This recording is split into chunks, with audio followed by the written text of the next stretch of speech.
कि बुलाइए आप आपके रामपाल जी को। यही अगर एक अच्छा पुलिस अफसर वहां जाता, इंस्पेक्टर रैंक का, वो जाके किसी भी एक संगत के आदमी से या जो भी वहां मैनेजर होता उससे मिलता, अभी ऐसा हाई कोर्ट का एक आदेश है, मुझे उसकी पालना करानी है। को जो युवा संगत थी वो अनकंट्रोल उस टाइम हो गई। उस अनकंट्रोल सिस्टम में पुलिस वालों को और मौका मिल गया। अब देखो जी, ये तो हमारे साथ कैसा व्यवहार करें, हमारे काम में बाधा डाल रहे हैं, उपद्रवी हैं। इसमें और बंदे को नहीं, बीच में वहां कुछ और ऐसे मतलब काली भेड़े घुस गई जो उसमें और चिंगारी लगाना चाहती थी। संगत के ऊपर लाठियां बरसानी शुरू कर दी, जो सबसे बुरा काम हुआ। अच्छा, जब संगत के ऊपर लाठी बरसेगी और ये देख रही कि हमारी कोई गलती नहीं है, तो संगत और भड़केगी। उस भड़कने में जो युवा थी हमारी संगत, उन्होंने उन पुलिस वाले के ऊपर पथराव करना या लाठी चलाना, जो उनसे हो सका वो किया अपने संत को बचाने के लिए। जब तफ्तीश की गई, वो भी बड़े ही मतलब बेईमानी तरीके से की गई, मैं ये कहूंगा। अच्छा, कि अगर वो तफ्तीश सही तरीके से की जाती तो एक फैक्ट सामने आना चाहिए था कि कहां पे गलती महकमे से हुई, कहां पे गलती संगत से हुई और कहां पे सिस्टम खराब हुआ। अच्छा, नमस्कार साथियों, मैं हूं आपका होस्ट कुलदीप सिंह पुनिया और मैं लेकर चलता हूं आपको धार्मिक दुनिया। साथियों, धार्मिक दुनिया की बात करें, संत रामपाल जी महाराज जेल से बाहर आ गए हैं और जेल से बाहर आने के बाद जो चर्चा है, जो साध संगत में एक जिक्र है, कहीं भी आप चले जाइए संत रामपाल जी महाराज का चर्चा है। तो साथियों, अब वो जेल में जो गए थे वो क्या कारण थे, क्या परिस्थितियां थी और आज समाज उनका किस रूप में स्वागत कर रहा है, ये हम चर्चाएं करेंगे। और चर्चा में हमारे साथ मौजूद हैं पूर्व आईजी रणबीर शर्मा जी। भली भांति आप इस चेहरे से परिचित हैं, बहुत सारे मुख्यमंत्रियों के साथ एज ए पुलिस कप्तान इन्होंने काम किया है और वो किस्से इन्होंने शेयर भी किए हैं। तो आज हम जानेंगे कि ऐसी आखिर वो घटना चूक क्यों हुई, क्या कारण थे। इन सारी बातों पर आईजी साहब प्रकाश डालेंगे। तो सबसे पहले तो आईजी साहब, ग्रामीण भारत मंच पर आपका स्वागत है। नमस्कार। आईजी साहब, देखिए, पुलिस की जो कार्रवाई होती है आपसे बेहतर कौन समझता होगा। जो संत रामपाल जी अब जेल से बाहर आए हैं, लोग उनका स्वागत कर रहे हैं, बाहें फैलाकर स्वागत कर रहे हैं, तो इस विषय पे आपसे चाहेंगे कि आप क्या समझते इस पूरे मामले को।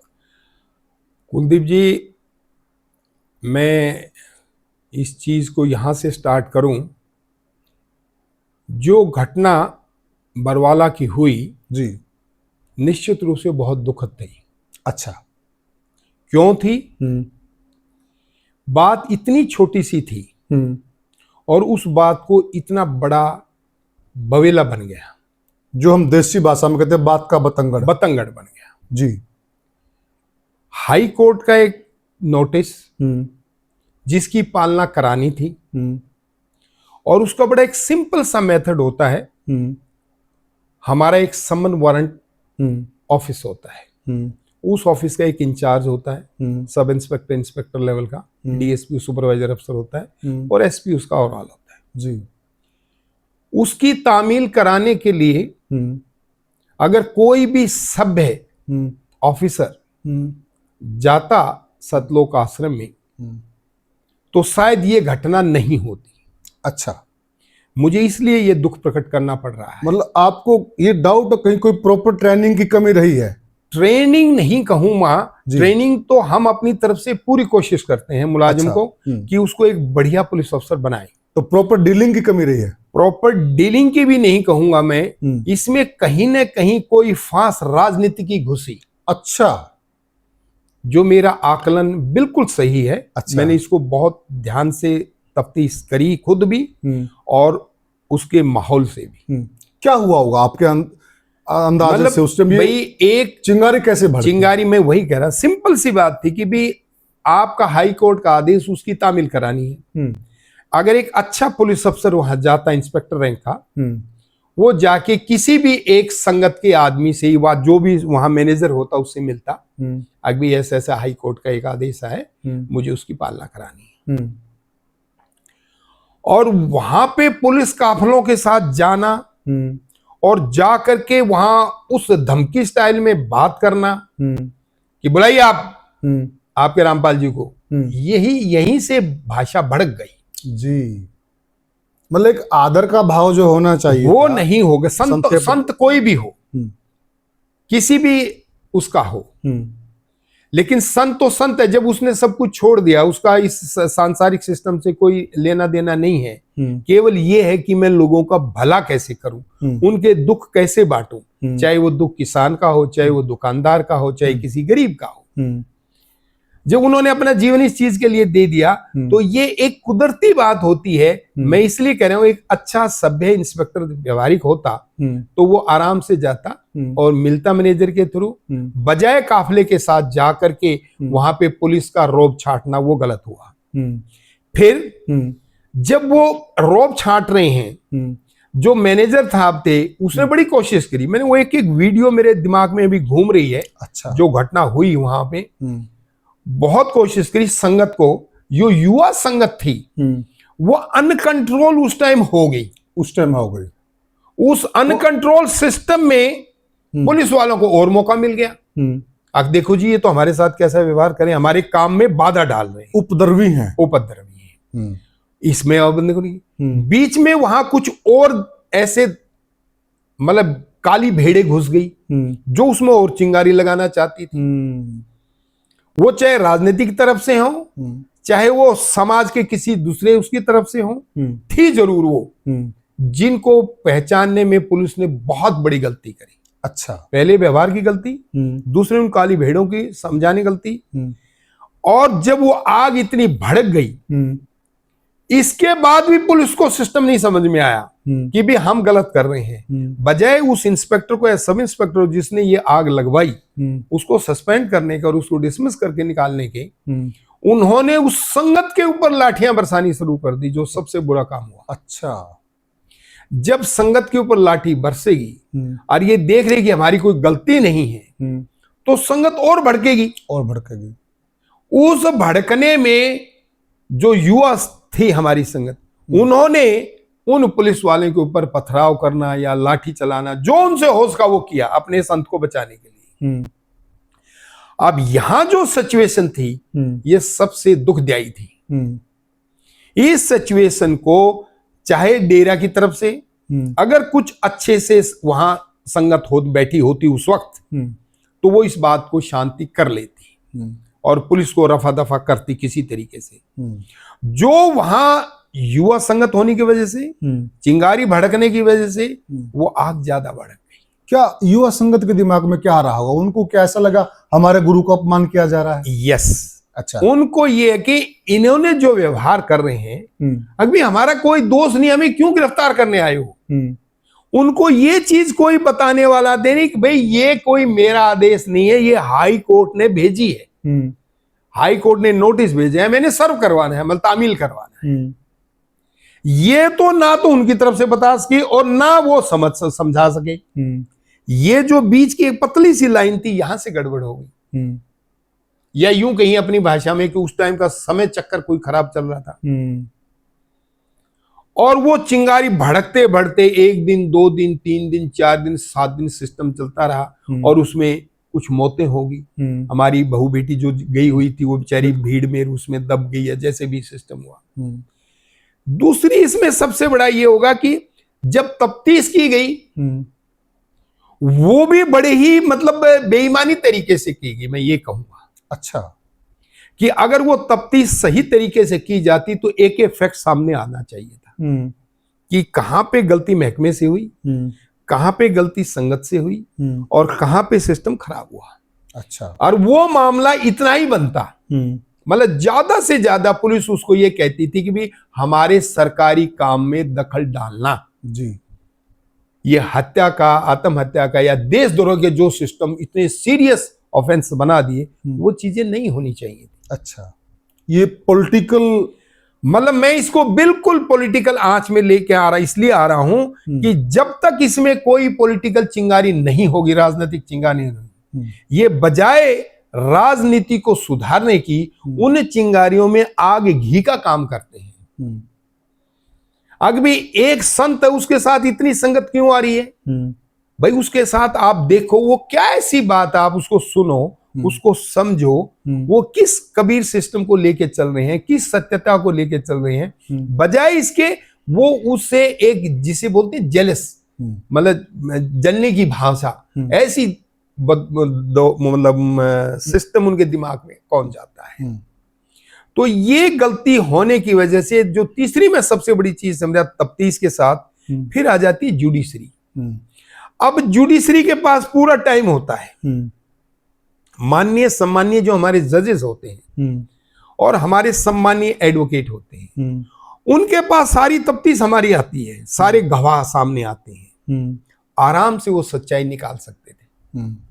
अगर भी हुआ क्या, उस वक्त भी जो एपिसोड था सारा का सारा वो इतना ही था कि भी पुलिस सम्मन कराने तामील कराने गई हाई कोर्ट के आदेश को, और वो कोर्ट के आदेश से ही गई, क्योंकि कोर्ट का, हाई कोर्ट का कोई आदेश पहले लोकल कोर्ट में जाता है। यस। और लोकल कोर्ट पुलिस के पास थाने में भेजती है, एसपी ऑफिस में भेजती है, एसपी से थाने में जाता है, और थाने से फिर मुलाजिम उसको तामील कराने जाते, एक प्रोसीजर बना हुआ है। वो भी उस सच्चाई को नहीं निकाल पाई। वो जो पुलिस की तफ्तीश बनी हुई थी, जिसे हम बायस्ड बोलते हैं, वो एक मतलब सही भावना से तफ्तीश ना करते हुए, सच्चाई की तफ्तीश ना करते हुए दूसरी भावना से, दुर्भावना से तफ्तीश करेगी, वो चली। तो फिर क्या आपको ये लगता है कि जो पुलिस एक शपथ लेती है कानून की रक्षा की, लॉ एंड ऑर्डर की, कि हम सच्ची कार्रवाई करेंगे, तो यहाँ पर पुलिस अपना धर्म भूल गई? कुलदीप जी, धर्म की बात नहीं होती। कुल एक मुलाजिम कांस्टेबल, एक दूसरी भर्ती हमारी है एएसआई या सब इंस्पेक्टर की, जिसे एनजीओ रोग नॉन गजेटेड ऑफिसर बोलते हैं। तीसरी भर्ती है डायरेक्ट अफसरों की। 3 भर्तियां हैं। तीनों भर्तियों की ट्रेनिंग जो भी हमारी बनाई हुई है तो वो अंग्रेजों के टाइम की, लेकिन फिर भी वो इतनी बनाई हुई कि मुलाजिम की परिपक्वता कानून के प्रति सही सजग रहे, कि जिससे कि आगे कोई दिक्कत ना आए। लेकिन उस ट्रेनिंग में सबसे बड़ी जो कमी है, वो मैंने पहले भी जिक्र किया था आपके साथ या किसके साथ, कि वहां पे हमें रूल करना सिखाया जाता है। अपने पॉडकास्ट में बोला था कि भी हमने राज करना है, मतलब जो राज्य की कुर्सी पे बैठा है, एमएलए से फिर मुख्यमंत्री, मुख्यमंत्री से प्रधानमंत्री, हमें वो कसम दिलाई जाती है कि उस कुर्सी, उस राज्य की सरकार पे जो बैठना है, उसके प्रति हमें वफादार रहना है। यहां आके पुलिस उलझन में आ जाती है। ये आदेश सरकार का एसपी के पास, एसपी से थानों में, थाने से मुलाजिमों में, अभी आपने ये काम करना है। जो ट्रेनिंग का सिस्टम है वहां उलझ जाता है। अब उसको अपनी नौकरी करनी होती है, उस नौकरी को बचाने में या अपनी कहते खाल बचाने के चक्कर में वो यही होता है कि जो मुझे आदेश मिला मैं उसकी पालना करूं, जिसे बोलते हैं। तो राजनीतिक लोग हैं वो हमेशा पुलिस को अपने यूज कि हम कैसे इसका मिसयूज करके अपना मोटिव सही करें या अपना वोट बैंक ज्यादा बनाएं और इनके खिलाफ बनना। तो ये सारा चक्कर यहां घूम गया। तो आपको क्या लगता है कि अगर यहाँ एक जिम्मेदार पुलिस अधिकारी, समझदार पुलिस अधिकारी होता तो ये बात इतनी बननी ही नहीं थी? पहली मैंने बताया कि वो पतली सी लाइन, अरे भाई तामील करानी है, वहां आप जाके पीसीआर गाड़ी लेकर के उसमें 10 मुलाजिम जाके जा रहे, ए बुला, ये भाषा गलत थी। भाई आप एक छोटा सा कोर्ट का आदेश है, उस आदेश के लिए एक प्रोटोकॉल है कि जो भी उस आश्रम का मैनेजर है आप उससे मिलिए या उसको टेलीफोन करिए कि भाई हमने आना है, एक छोटा सा कोर्ट का कागज है उसको तामील कराने के लिए। कोई मना नहीं करता। उसके थ्रू आप संत जी से भी मिल देते, अक्सन जी ऐसा ऐसा कोई आया है, तो वो भी नहीं मना करते। ठीक बात है। लेकिन सारों ने जो उसका कड़ी बिगाड़ सिस्टम करा ना, वो सिस्टम सारा खराब हो गया। वहां से वो काफी सारे मुलाजिमों का आना, उनका दुर्व्यवहार करना, फिर इसके बाद संगत का भड़कना, भड़कने के बाद और भड़कना, और वो सारा एपिसोड चलता गया। और उसका रिजल्ट क्या निकला इस एवज में एक संत को 12 साल जिंदगी के जेल में बिताने पड़े। आप नहीं, ये नहीं देखिए 12 साल। पहली गलती पुलिस के व्यवहार की, दूसरी गलती तफ्तीश के व्यवहार की। भाई अगर एक पुलिस वाले से गलती हो तो अगला जो सीनियर पुलिस ऑफिसर है, तफ्तीश जब आईओ एक एएसआई से लेके सब इंस्पेक्टर से लेके इंस्पेक्टर तक और फिर डीएसपी एसपी तक सबकी सुपरविजन में जाती है, किसी ने भी उसको करेक्ट करने की कोशिश नहीं करी। क्या बात है। हम उसी पुलिस में रहे हैं, हम यही इन्हीं थानों में रहे हैं, इन्हीं तहसील में रहे हैं, इन्हीं जिलों में नौकरी करी है मैंने, तो हम इमीडिएटली उस सिस्टम को देखते ये गलती कहां हो रही। बल्कि ऐसे केस में तो एसपी खुद मौके पे जाता है, बिल्कुल जाता है, किसी ने हिम्मत ही नहीं करी। बल्कि ऐसे और सीरियस ऐसे केसेस के अंदर तो आईजी खुद तक आता है कि मैं भी इसकी वेरिफिकेशन करूं। तो वो सिस्टम सुपरविजन का बहुत कमजोर रहा। फिर इसके बाद कोर्ट की जो पैरवी थी वो बहुत कमजोर रही। और एक सच्चे सुच्चे संत को आप 12 साल के लिए जेल में सजा करवा रहे हो, उससे लोगों का कितना नुकसान हो गया। संत का तो कुछ नहीं है, उसको तो 2 रोटी वहां भी खानी थी, वहां भी खानी थी। बहुत सही कहा आपने। उन्होंने वहां भी कोई 2 आदमी मिलेंगे तो उनको भी सच बताया होगा। यहां आते तो वो हजारों लाखों लोगों को सच बताते। लेकिन लोगों का नुकसान हुआ कि भी वो कितने लाखों लोगों को और शिक्षित शिक्षित करते, अपना प्रवचन देते, कितने किसानों का भला करते, कितने गरीबों का भला करते, कितनी कन्याओं का भला करते, जो वो कर रहे हैं। कितने लोगों को नशे से दूर करते। तो ये चीजें समाज का नुकसान हुआ ना। जुडिशरी की आप इसमें क्या गलती? जुडिशरी का मैं ये कह रहा हूं, जुडिशियल जो सिस्टम है हमारा वो सारा पुलिस की तफ्तीश के सिस्टम में है। जो पुलिस फाइल उनके सामने आती है वहां हमारे जो एडवोकेट होते हैं कंप्लेंट की तरफ से और हमारी पुलिस की पैरवी की तरफ, डिफेंडेंट की तरफ से, उनका जो कॉम्बिनेशन है उसमें कहीं चूक रही। अगर उस चूक को भी ठीक कर लेते तो ये बात नहीं बढ़ती, ये सजा नहीं होती। थोड़ी बहुत सजा हो जाती पुलिस के काम में रुकावट डालने के या जुडिशली बात को पूरा ना कर। लेकिन देशद्रोह जैसा देशद्रोह इसलिए हो गया ना कि भी वो सिस्टम ही सारा घटनाक्रम इस प्रकार से उन सिस्टम ने बनाया जिन लोगों ने वहां आगजनी का काम करना था, उसको ना तो पुलिस तफ्तीश कर सकी, ना उनको पहचान सकी, ना फिर जब हमारा जुडिशियल प्रोसीजर चला उसको पहचान सके। इसलिए मुझे दुख हो रहा है कि ये चीज नहीं होनी चाहिए थी और इतना बड़ा समाज का जो नुकसान हो गया। अब 12 साल के बाद वो बेचारे फिर आए हैं, परमात्मा उनको शक्ति दे, और ज्यादा हिम्मत दे, ताकत दे और संगत को और ज्यादा उनका भला कर सके।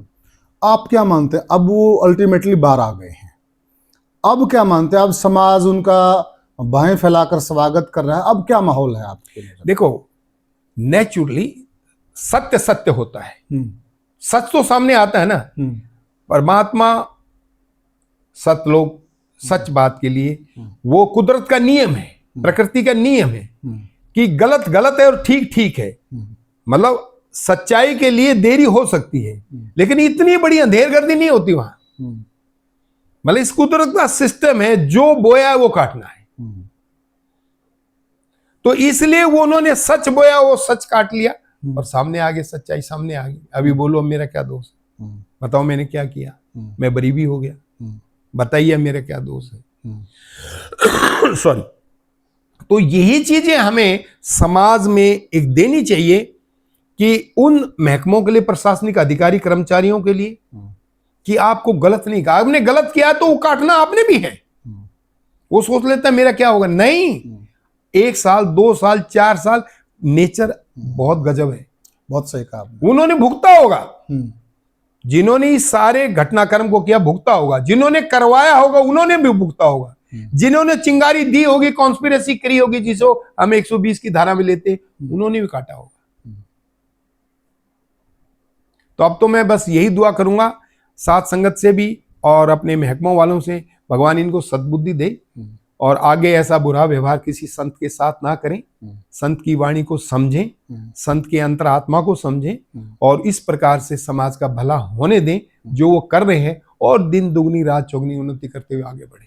अच्छा, बहुत सारे संत हैं, मंत हैं, डेरे हैं, मंदिर हैं, अथाह अकूत संपत्ति के भंडार हैं सबके पास, लेकिन कोई किसान की जो अब आपदा आई किसान के ऊपर है, गरीबों के मकान बनवाने हो, फ्री चिकित्सा की बात हो, फ्री शिक्षा की बात हो, राशन की बात हो, लेकिन कोई नहीं आया जनता के बीच में, इकलौता संत है ये। ऐसा है कुलदीप जी, संतों ने इस व्यवस्था जो बनी हुई है, इन नेताओं ने जो व्यवस्था बनाई हुई है, और इनके साथ जो हमारी प्रशासनिक अधिकारी कर्मचारियों ने जो सिस्टम बनाया है, और उसके साथ जो छुट भैया नेता उन्होंने सिस्टम बनाया है, जो संत महात्मा है वो जो मार्गदर्शक का काम करना है, जिन्होंने लोगों को गाइड करना है कि तुम ऐसी जिंदगी चलोगे तो तुम्हारा भला होगा, तुम्हारे बच्चों का, परिवार का भला होगा, वो मार्गदर्शक की भूमिका में ना रह करके वो आडंबर की भूमिका में आ गई और अपनी गद्दी सिस्टम बनाने के चक्कर में आ गई, उस पैसे खजाने के सिस्टम में आ गई। भी मैंने भी अपनी राजगद्दी बनानी है, अपने भंडारे भरने हैं, तो वो लोगों को भला क्यों सोचेगा? आप देखिए संतों की कितने कितने करोड़ों करोड़ों का सिस्टम है, अरबों अरबों का सिस्टम है। दिल्ली में एक संत के 1000 एकड़ जमीनें। आप देखो इन डेरों में क्या क्या सिस्टम है। एक इन महाराज जी का संत है, मैंने कभी सुना नहीं इनकी कोई यहाँ डेरों में कोई कोठियां हो या कोई जमीनें हो, कोई बात हो। आश्रम जरूर इन्होंने बनाए हुए हैं, वो भी संगत के लिए कि भी वहां बैठे आराम से, संगत के लिए उन्होंने संगत रहती है वहां, खाना फ्री, रहना फ्री। आश्रम का मतलब वही हुआ उनका, उनकी चीज उनके काम आए। संत जी ने तो अपनी 2 सूखी रोटी खानी है और उन्होंने तो अपने सिस्टम से खानी है। वो तो पहले भी एक एक्स मुलाजिम रहे हैं, तो उतनी पेंशन भी मिलती है आदमी को अपना काम करने के लिए। बिल्कुल सही बात है। अब क्या लगता, आईजी साहब ये बाहर आ गए हैं, तो अब ये जनता के क्या और ज्यादा काम करेंगे? जब अंदर बैठकर ये इतने सामाजिक काम कर सकते भले के, अब तो ये बाहर आ गए हैं, अब आपको क्या लगता है? नेचुरली एक अब उनकी तपस्या और बढ़ गई है, उनका कॉन्फिडेंस, विश्वास परमात्मा ने और जगा दिया है, और उनकी अंतरात्मा को देखिए मैं और भी पुरजोर तरीके से काम करूंगा। और जितनी उनके अंतरात्मा की सच्चाई लोगों के सामने आएगी, वो लोगों के दिल में उतरती जाएगी, समाज में उतरती, संगत में उतरती जाएगी, संगत के थ्रू दूसरी संगत में उतरती जाएगी, तो उनका भला होगा, सब भला होगा। बाकी संत हैं, क्या उनको भी इनका अनुसरण नहीं करना चाहिए? देखिए उनके पास बहुत कुछ है, अगर जनता का पैसा है, जनता का ही दान दिया हुआ पैसा, अगर वो जनता के काम आए। कुलदीप जी आप सही कह रहे हैं, वो कुदरत, वो नेचर, वो प्रकृति, वो नैसर्गिक जो सिस्टम है सत का, वो हर एक को ज्ञान नहीं बकसती। अच्छा, जिसको ज्ञान बकसता है मालिक परमात्मा, उसको ही यह सद्बुद्धि आती है। वो संत जरूर हैं, लेकिन वो संतों के जो कर्म हैं, अब मैं उसके बारे में क्या बखान करूं। आप रोज टीवी पे रोज उनका पोस्टमार्टम देख रही है, आजकल तो पॉडकास्टों में उनका प्रोडकास्ट आ रहा है, मुझे बताने की जरूरत ही नहीं है। आपने सही कहा कि भी कोई ऐसा संत है वो इस तरह की का काम करे, उनकी वो प्रकृति नहीं है, उनकी प्रकृति आडंबर की है। उनकी प्रकृति ये है कि भी किस तरह से हम मतलब दुनिया भर की संपत्ति कमाएं। क्या बात है, मतलब मोह माया के चक्कर में, कहते तो मोह माया से दूर, वो खुद उलझे हुए हैं। उलझे, अब किसका नाम लोगे आप? ये तो उनके आप मन से कोई चीज नहीं छुपा सकते ना। बिल्कुल, ये तो उनके मन को पता है, और मन से ही उसके आत्मा का सिस्टम परमात्मा से बना हुआ है। बिल्कुल। आप कभी संत रामपाल जी से मिले हैं? नहीं, मैं नहीं मिला। नहीं मिले? नहीं, मैं नहीं मिला, कभी नहीं मिला। मैंने सुना जरूर उनके। कभी आश्रम में गए हैं? ना, मैं आश्रम में भी नहीं गया। मैं सुनारिया था, आईजी लास्ट मेरी पोस्टिंग हुआ ट्रेनिंग सेंटर में, तो उसके साथ एक आश्रम बना हुआ था, उस जगह का नाम मेरे दिमाग से उतर गया। करोथा में। तो ये जो करोथा कांड हुआ, तो मुझे वहां जाने का, देखने का उनको मौका मिला, वो मेरे सेंटर के नजदीक था। तो उस टाइम मैंने देखा, मैं ये घटना क्यों और किस लिए हो रही है। तब मुझे थोड़ा सा इंटरेस्ट ये आया कि भी यहां कुछ न कुछ जो है ना, लोग राजनीतिक सिस्टम कहीं घूम रहा है। और फिर ये दूसरा कांड आ गया। सॉरी। तो फिर मैं देख रहा था कि भी हाँ, इनके पीछे क्या राजनीतिक सिस्टम है। वो हमने उसको पूरा निकालने की कोशिश भी की, लेकिन अब ये सामाजिक सिस्टम है, अगर उसको कुछ दूसरी तरीके से आप बोलते हो तो फिर एक नई चीज शुरू हो जाती है, नया एपिसोड शुरू हो जाता है। तो हमने कहा भी जो सच है वो लोगों को खुद ही आने दो। सतलोक आश्रम का भी और दूसरे जिन्होंने गलत किया उनको भी। उनकी नेचर, उनकी प्रकृति, उनकी कुदरत, उनको सिस्टम खुद सजा देगी, तब उनको ठोकर लगती है। क्या बात है। तो साथियों, ये थे हमारे साथ पूर्व आईजी रणबीर शर्मा जी। और पूर्व आईजी साहब ना तो कभी सतलोक आश्रम गए, ना ये उनके अनुयायी हैं, ना कभी मिले। इन्होंने जो कहा है वो अनुभव के आधार पर कहा है। पुलिस कप्तान रहे कई जिलों के, कई मुख्यमंत्रियों के साथ काम करने का अनुभव है, सारी चीजें बखूबी समझते हैं और इनसे बेहतर कौन समझता होगा। जो इन्होंने कहा है वो सत्यता और अनुभव के आधार पर कहा है। आप क्या मानते हैं? आप क्या सोचते हैं? क्या एक निर्दोष संत के साथ गलत हुआ? जब इतने बड़े संत को न्याय नहीं मिल पाया, लेकिन यह भी सच्चाई है कि प्रभु के वहां देर है अंधेर नहीं है। आज न्याय भी हुआ, वो बार भी हैं और वो जनता के भलाई के काम और ज्यादा करेंगे। आपकी क्या राय है? जो भी आपकी राय है स्पष्ट शब्दों में आप कमेंट सेक्शन में जरूर बताइएगा। तो साथियों, फिर मिलेंगे किसी और पॉडकास्ट में, किसी और हस्ती के साथ, किसी और मुद्दे पर। तब तक के लिए राम राम, नमस्कार।